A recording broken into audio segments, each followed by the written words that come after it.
কুলটুবাড়ি আমরা সবার পক্ষ থেকে আজকে আমরা লটারির আয়োজন করেছি। সমস্ত টিমকে বলা হচ্ছে আজকে এই যে লটারি ফিকচার হবে, এই ফিকচারের মাধ্যমেই সবাই টাইমটা এবং কার সাথে কার খেলা পড়েছে এবং শনিবার খেলা না রবিবার খেলা সেইটা সবাই জেনে যাবে। আমরা 24টা টিমের কাছে আগে জিজ্ঞাসা করেছিলাম যে কারা শনিবার খেলতে ইচ্ছুক এবং কারা রবিবার খেলতে ইচ্ছুক। সেখান থেকে আমাদের 24টা টিম জানিয়েছে 12টা টিম শনিবার খেলতে ইচ্ছুক। সেই 12টা টিমের আজকে আমরা প্রথম লটারি করব, কার সঙ্গে কার খেলা সেটা সবাই জেনে যাবে। আমরা লটারির মাধ্যমে আজকে ফিকচারটা গঠন করব। তার আগে কিছু কথা বলার আছে, সেটা বলে নিই। আমরা এই টুর্নামেন্টের যে নিয়ম, সেই সমস্ত নিয়ম আমরা লটারির এখন কিছু বলবো না।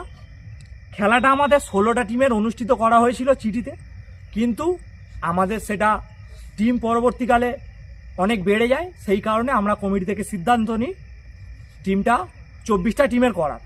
সেক্ষেত্রে আমরা প্রাইজ মানিটা কিছুটা বাড়িয়েছি, সবাইকে জানিয়ে দেব আজকে প্রাইজ মানিটা কত থাকছে। এবং 24টা টিমের খেলা হবে, আমাদের দুপুর থেকে খেলা আরম্ভ হবে, নাইট হতে পারে। তাই সমস্ত টিমকে বলবো সবাই টাইমটা যাতে মেনটেন করে।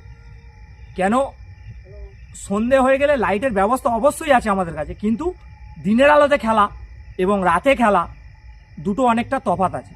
তাই সবাই টাইমটা মেনটেন করলে আমাদের আর নাইটে যেতে হয় না।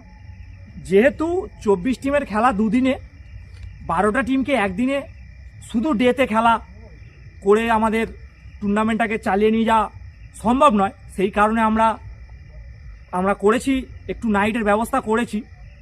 তাই সবাইকে বলছি আমাদের লটারিটা এক্ষুনি হবে।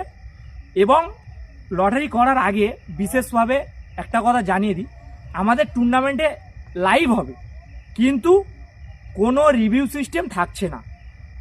যেহেতু একটা শর্ট ফরম্যাট খেলা, অনেকেরই মনের মধ্যে খামতি থাকে যে আম্পায়ার এই ডিসিশনটা দিল, এইটা আমার পক্ষে গেল না, আমার অপোনেন্ট টিমের পক্ষে গেল। সেক্ষেত্রে আম্পায়ারকে চাপ সৃষ্টি করার জন্য যে আম্পায়ারকে বলা হয় আপনার এখানে ক্যামেরা চলছে, আপনি রিভিউটা দেখুন। রিভিউ দেখে, ফোনের ক্যামেরায় রিভিউ দেখে কিছু বোঝা যায় না এবং লাইভ করতে করতে রিভিউ দেখা যায় না, সেই কোয়ালিটিটা খুব পুয়ার থাকে। সেই কারণে আমরা রিভিউটা রাখছি না। আম্পায়ারের ডিসিশন